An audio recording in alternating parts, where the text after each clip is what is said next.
This town ain't big enough for the both of us. You ever heard a line like that? It actually comes from an old Western back in 1932, cowboy movie called The Western Code. A local hoodlum that was played by Wheeler Oakman, I'm sure you all remember him, tells Tim McCoy's visiting lawman, "This town ain't big enough for the two of us. I'm going to give you 24 hours to get out." Right? And it's just kind of become a part of our jargon, our lingo. Inspired by that line, two brothers that were part of the band called Sparks actually wrote a song by that title. It was a big hit back in the 70s over in the UK.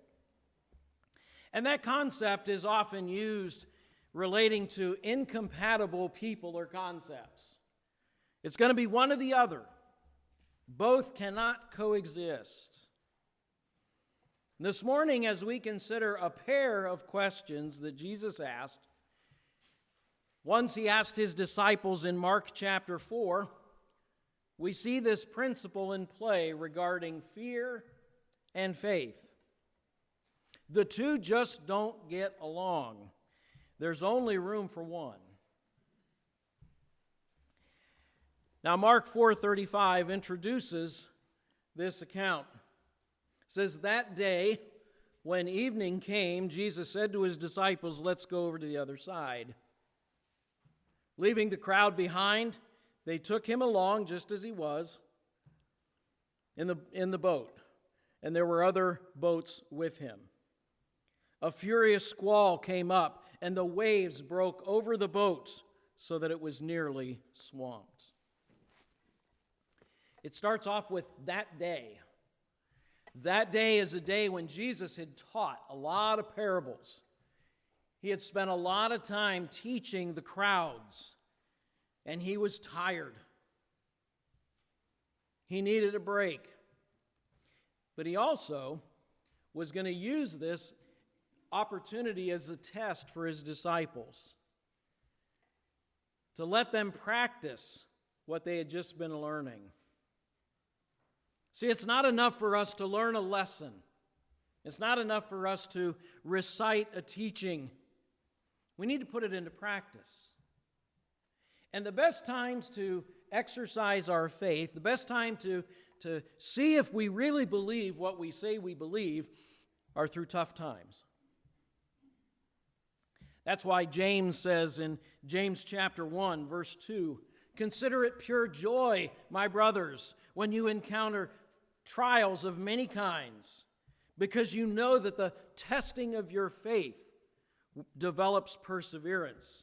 Perseverance must finish its work so that you may be mature and complete, lacking in nothing." If we want to grow up in our faith, if we want to mature as Christians, it's going to take tough times to do it. We have to go through adversity. And that's why James says, "Consider it joy." Normally we would say, "Are you kidding me? I'm supposed to be happy with tough times? When things go wrong, I'm supposed to rejoice? What kind of crazy thinking is that?" Well, it's actually very spiritual thinking, because those are the times that our faith grows. Those are the opportunities we have to actually put our faith in action, to see if we can pass the test.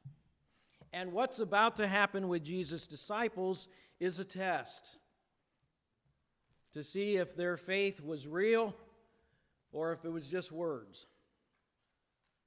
Now, in this passage, Jesus is clearly tired. He was worn out from teaching the people on the west shore of the Sea of Galilee.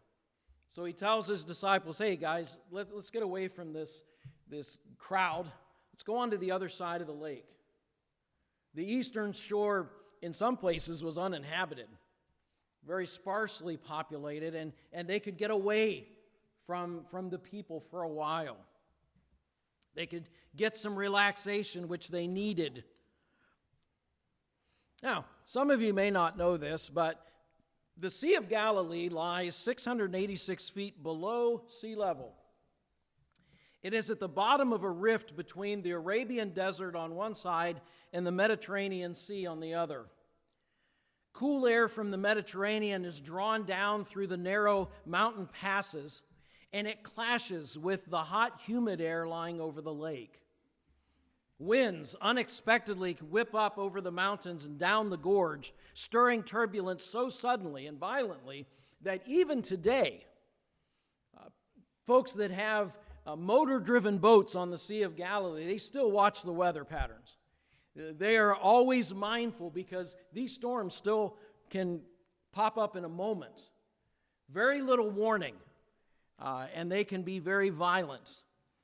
In fact, this storm was so violent that in Matthew's recording of it, he uses the word in the Greek seismos, from which we get seismic. It's like an earthquake. This is a serious storm that just blew up in a moment's notice. The truth is, though, that every follower of Jesus encounters storms in life. And I know there are some who think that if bad things are happening to me, it must be because I did something wrong. God must be getting after me because I messed up somewhere, and so God's sending me these tough times. That's not necessarily the case. Now, it's true, Jonah encountered a storm because he was disobeying God, but here the disciples were encountering a storm because they obeyed the words of Jesus. So don't immediately jump to the conclusion that, these tough times are happening, God must be against me. No. God may be putting you right in that place to strengthen your faith, to test it, to see just how strong we really are. So don't interpret all adversity that God is against me. Oh no, that's not always the case. Now, in the midst of the stormy sea, we find something most unusual, the sleeping Savior. In verse 38, we read, Jesus was in the stern sleeping on a cushion. The disciples woke him and said to him, "Teacher, don't you care if we drown?" He got up, rebuked the wind, and said to the waves, "Be quiet, be still." Then the wind died down and it was completely calm. So despite the raging storm on the sea, Jesus is down below asleep. And it shows, first of all, that he was human, but second of all, it shows he was at perfect peace. He knew that he was right where the Father wanted him. He knew that he was okay, even though there was a storm rocking the boat. It reminds me of Psalm 4:8. I will lie down and sleep in peace, for you alone, O Lord, make me dwell in safety. I've often wondered if that psalm isn't the inspiration for the children's prayer. Now I lay me down to sleep, right? Maybe, I don't know. But the truth is definitely there. Now some might wonder, how is it that Jesus can be asleep? I mean, doesn't Psalm 121 say, he who watches over you will never slumber? Indeed, he who watches over Israel will neither slumber nor sleep. Thought Jesus was God. Oh, he's God, but he's also human. He got tired. He got exhausted, just like we do. He needed sleep, just like we do. Just like he needed food and water and everything else that a human needs. Jesus was fully human as well as fully God. But the disciples, they couldn't believe Jesus was asleep. And they said here, "Teacher, are we going to drown for all you care?" That's how one translator puts it. You don't care if we're going to drown? God, don't you care? How easy it is to jump to that when we get into the tough times. Where are you, God? Why don't you get me out of this? Don't you care about me? It's easy to jump to that conclusion when we don't sense that God is near us, when we don't see God's hand at work. Well, Jesus wakes up and he immediately takes care of the problem. He exercises divine power over nature. The word rebuke here, it's interesting. He rebuked the wind. It's a word that means to express strong disapproval of someone, to rebuke, speak against. William Barclay translates this as, "So when he had been wakened, he spoke sternly to the wind and said to the sea, 'Be silent, be muzzled,'" which is actually the literal translation of the Greek. Be muzzled. N.T. Wright puts it a little more simply. He got up, scolded the wind, and said to the sea, "Silence, shut up." Maybe it wasn't quite that blunt, but maybe. But the idea is Jesus gives the wind a good talking to, right? Like you might a toddler throwing a tantrum. The difference here is the wind and the waves listened. Immediately, they calmed. You know, it's interesting. The same words that Jesus used here with the wind and the waves, they're the exact same words in the original language that Mark uses in chapter 1 when Jesus is casting out an evil spirit. He uses the same words. And right here, Jesus is proving, I have power over evil spirits. I have power over nature. He is no less than God. And because he is with us, we can have peace even in the strongest storms of our lives. He is there. He does care. He's going to see us through. And that brings us to what I'm calling the stinging supposition that Jesus presents in the form of questions. These are the two questions that our focus is on this morning. In verse 40, he said to the disciples, "Why are you so afraid? Do you still have no faith?" That had to sting. You still have no faith. And notice how he puts this. There's fear and there's faith. If you are filled with fear, you have no faith. And on the flip side, when you have faith, you don't have fear. The two cannot coexist. To borrow from that phrase from earlier, there ain't room for the two of us. So one of them's got to go, and one of them will. Whatever we choose, the other one has to leave. See, the disciples had asked Jesus, "Don't you care?" Jesus shot back with, "Don't you believe? Do you still have no faith?" Jesus did not stop with the calming of the storm, because the greatest danger for the disciples was not in the wind and the waves. It was the unbelief that was still in their hearts. And we need to recognize, too, that our greatest problems are not around us. Our greatest problems are in us. Our problems are more spiritual than they are physical. We might see what's going on around us. That's the obvious situation. What's going on inside might be more important and could even be more perilous. It was their unbelief. It was their lack of faith that caused their fear. And it was that fear that made them question if Jesus really cared. We find that fear and faith are mutually exclusive in the Bible. Where you have faith, you don't have fear, but where you have fear, you don't have faith. Do you know that there is no command that is said more in the Bible than "do not fear"? Fear not. Do not be afraid. One preacher allegedly counted how many of those appearances there are in the Bible. He said there's 366. One for every day of the year and even one for leap year. I'm going to take his word for it. It's there a lot.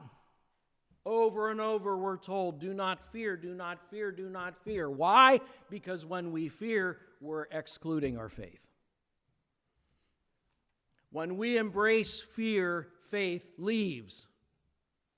And that's why it is such a danger to us. Fear always accompanies adversity. That's what makes something an adversity and not just another experience. Fear often causes us to project that the very worst is going to happen. We'll never recover. All hope is lost. We'll never enjoy this again.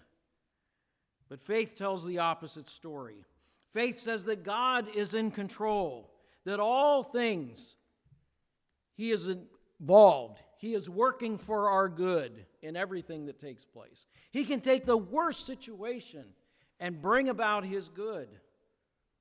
Do we believe it? Faith says that we will recover, that our final state's going to be better than what we've experienced so far. And that's what happens when we encounter the storms of life.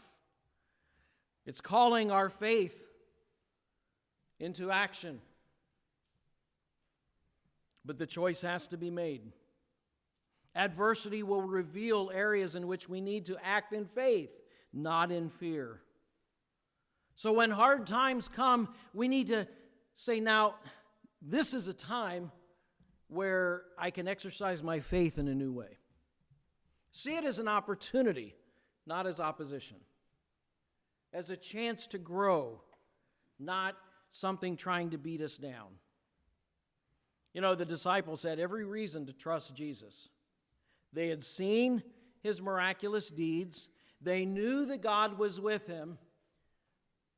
But here's the catch, and this is true for us as well. It's easy to forget what Jesus did yesterday when we're going through a storm today. We tend to have very short memories. And we can praise God for, saving us from this or providing that and answering this prayer and coming through here. But boy, when we get into the midst of the next adversity, all those thoughts seem to leave us.